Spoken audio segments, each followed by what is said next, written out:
I only got to this point because of the trials and tribulations that I've been through. And even through my college years, like up until the point where I had that surgery that I told you about, the tumor removal surgery, when that was in 2011, I believe. And before that, like, I was still not sure who I was. Even after that, I wasn't sure who I was. Like, I didn't really solidify myself as a person until maybe a couple years ago, like maybe a few years ago. Like, it was hard, very hard. And honestly, pain was a big motivator for it. Pain was a big, like, resolution for it. Pain was a good way of encapsulating it, but only because of my attitude that I took away from the pain.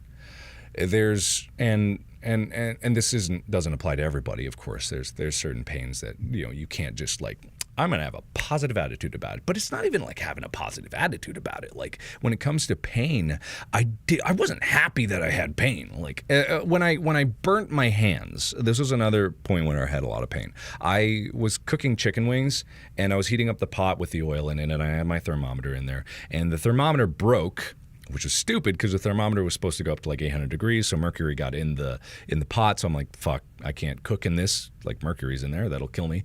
So I stupidly put it in the sink, and I'm like, I was gonna dump it, and I'm like, oh, I can't dump this down the drains. That'll be horrible. It's so hot. So I'll cool it down first. So I stupidly elbow up the faucet, dump water straight into the 600-degree oil. It instantly flashes. The oil bubbles over, spills all over my hands, 2nd and 3rd degree burns all over my hands. You can't see the scars because I took real good care of it, but if it focuses right, come on, focus.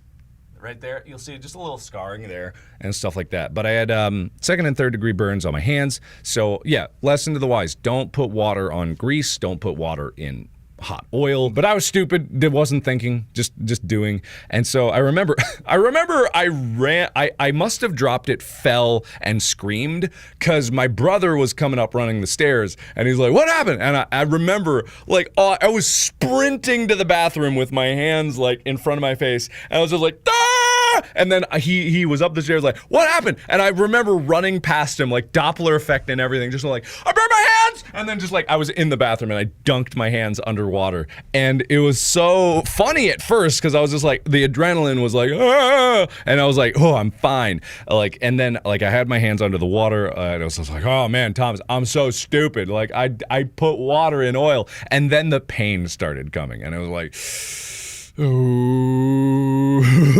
And then it was this weird like pulsating pain. It would come in like 5-second bursts, and my hands would cramp up for 5 seconds and then release for 5 seconds. It was very rhythmic and very weird. Like, and that's when the pain would happen. Like, it hurt like overall, but then it would be like,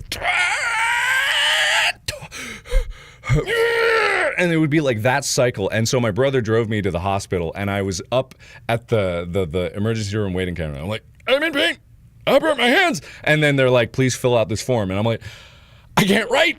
I burnt my hands. And it's just like, please just go over, sit over there, burn the hands. I'm like, okay, I'm gonna go stand outside because I want to walk around because I burnt my hands. It's just like, I was in so much agony. Like, there were huge boils on my hand. Like, my hand was like out to here with just this big boil, and it's just like, and then finally some nurse like behind the in the triage unit. You know, the triage is like how they prioritize people, and the nurse is like, get the fuck back there! Like, get back there! And so, like, I go back to the emergency room, little rooms there, and they put me on a table, and then they make the stupid mistake of they put a blood pressure cuff on my arm, and that's bad when you have pain in your hand because the blood pressure cuff squeezes it, cuts off circulation, and forces blood down into the hand. So it was like, ah, ah, ah! Like, it hurts real bad. This hurts, and this hurts. My hands, the hands that are burnt, and I'm like, it hurts real bad. And so they basically, it wasn't until an actual doctor came in that the doctor's like, ah! Like just like saw this on my arm, saw me in pain, saw the boys, and was like, shit! I remember the panic on her face. I distinctly remember the panic because she's like, she pulls the curtain back, the emergency room was like, owie, my arm, or like, owie, oh, my stomach, or occasionally if someone actually has a problem, they're rushed in on a gurney, blood everywhere, and they're sprinting in. So usually when they pull back the curtain, it's not like a situation. So she pulls back the curtain and it's just like, whoa! It's just like it comes at me and it's like, oh shit!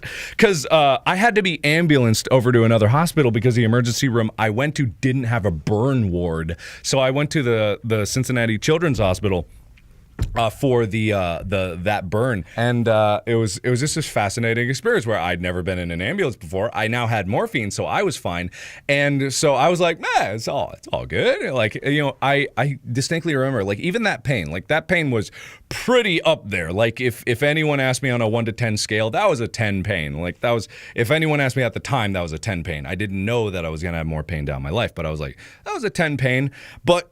Every pain up until that point, I would gladly say I would do that again. Like I don't care. Like I would do that again, not voluntarily, but if I had to, like I know I could go through that again and I'd be fine. Like even there, because I remember what happened was my mom finally got off work and she came over to the hospital at the other hospital because I believe she was working as a nurse at the time, so she was nearby in the Cincinnati Children's Hospital, just in a different department. And so she came over and she was like brought me McDonald's, and I remember like I couldn't exactly hold it well, but I could hold it with like my rested on my thumbs and hold them with my pinkies because I had bandages up all down my arm now. And I remember I was just watching TV and just munching on a burger, and I was like, this ain't so bad. I mean, really, like that was me. I was just not so bad. Beep boop, nurse, more morphine, please. It's just like, but what sucked after that was they sent me home. Obviously, I had to go home. It's not like I needed to rest in the hospital. They kept me 2 days there just in case. They sent me home. They sent me home with a big old batch of like a big tub of bacitracin, which is basically Neosporin, and every day I had to change out my bandages twice a day. And they said it was very important that I change my bandages twice a day for the healing process, or else like it would be heavily scarred, disfigured, and stuff like that. And I was like, fuck that shit. I don't want disfigured hands, so I'm gonna do this every fucking day. So I did. And that hurt like a bitch because when you're healing from a burn wound, like it's very important to keep it like clean, moist, and well bandaged. So you don't want air getting in there. You don't want anything like that. So I would have to rip the bandages off because the bandages would cling to the newly formed skin. So every single day, twice a day, I would have to rip the skin off of my entire palm on both hands, like this entire section down to here. There was some burns up here. I would rip the bandage off and hope that the skin wouldn't rip with it, and it was like a 50-50 shot of whether it was or was not going to happen. So I'd rip it off. Hurt like a motherfucker. I had painkillers, obviously, but it still hurt. I remember like 30 minutes before I had to do it, I would pop a painkiller and be like, and I would have to mentally psych myself up to get ready to do this, and I was just like, and then I would put the bacitracin on. I would like make sure it's really well rubbed in there. I would put one layer of the topical bandage, and then I would put the gauze over that, and I had these big mummy hands. I have a picture somewhere of it, but I don't remember where it is. One of my friends probably has it. I don't know. It just never had any impact on me as a person and me as like a human being. It was another experience where I was like, that sucked, but I could do it again. Like I could easily do it again. And it wasn't until I had my tumor removed and I had pain beyond the threshold that I knew I could tolerate.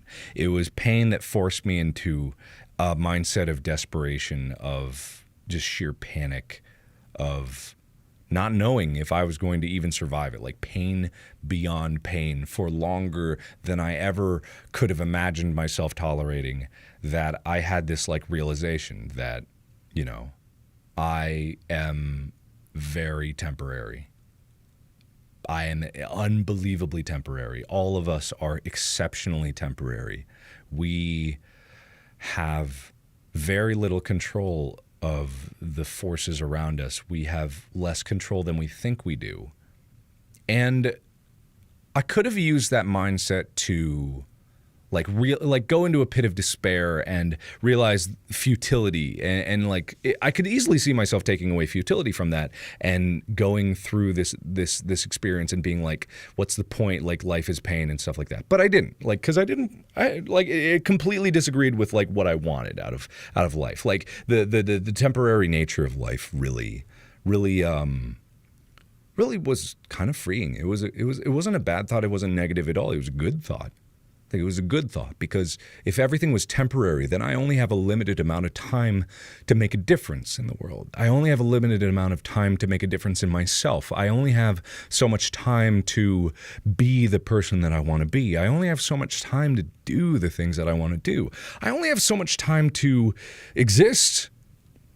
And like, the only thing that will be there when I'm gone is what I've left behind. And I want to leave behind the best things that I possibly can. I want to leave behind a trail of people that are inspired by what I did. I want to leave behind the works that I've made. I want to leave behind the inspiration for other people to strive harder than they've ever striven before, and to go farther than they ever thought they could, because I didn't think I could go very far.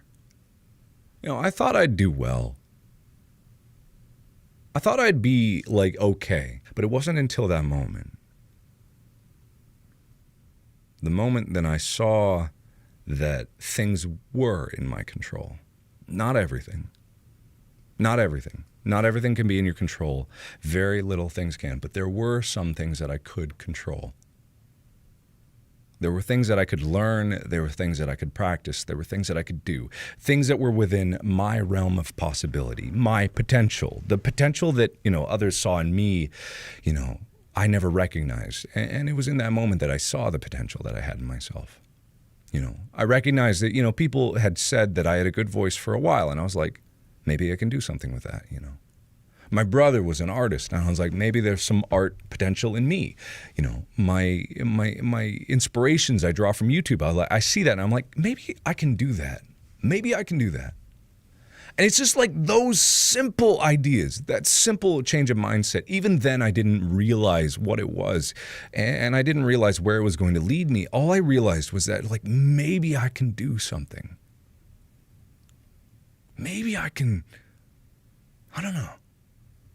Maybe I could just show myself that I have some potential, and then I can act upon it, and then I can change my life, and I can improve where I am. That's the entire song of my life, is just, I'm going to try, and I'm going to try, and I'm going to fail. I'm going to fail a lot, but that's never going to stop me trying. No one's ever going to put me down, because no one's ever been through what I've been through. No one knows the pain that I've been through. And no one knows how far I'm willing to go to do what I want to do. Pain doesn't define you. It's how you respond to the pain that defines you. It's what you take away from that defines you. It's how you move forward in your life from pain that defines you, whether that's emotional or physical. I don't believe in the benefits of revenge. I don't believe that it leads to anything. I'm a big proponent of forgiveness, and which is odd because I'm a very spiteful person, but not excessively, like just about as much as anybody else. But it's just like pain, it's so easy to lay blame for pain. It's so easy to point fingers when pain happens. It's so easy to point fingers, especially at yourself. Like, you can point fingers at yourself for pain, and that's a self-destructive cycle. All of it is. Like, it's a self-destructive cycle. It will never get better if you're always seeking a release for anger. If anger is your only release for pain, then anger is all that you'll have. It's like a muscle that you train. You'll only ever have more of what you put out from it. Like, you have more control over it than you think. There are some things that you don't have control over, obviously. Like, I'm not saying depression is just something that you can control. I would never say that. But there are, like, takeaways that you can bring out of it. You don't even have to be positive about it, because I sure as shit wasn't positive when I was coming out of those surgery. I was fucking angry. I was fucking pissed off, but I wasn't pissed off at any one person. I wasn't pissed off at life. I wasn't pissed off at, like, things. I was pissed off that I didn't take chances. I was pissed off that I'd gotten to this point without having done anything. I was pissed off because this could have been the end of me. That could have been the end of me. You know, I'm not saying don't come out of pain all smiling like, yes, and more, please. Like, don't do that. That's fucking stupid. Come out of it with a rationalization that you don't need to point fingers.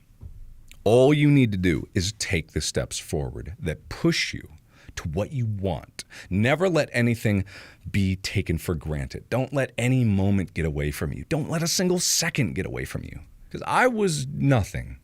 In my eyes, I was nothing. I was just an average, like everybody. Like I had potential, didn't act upon it.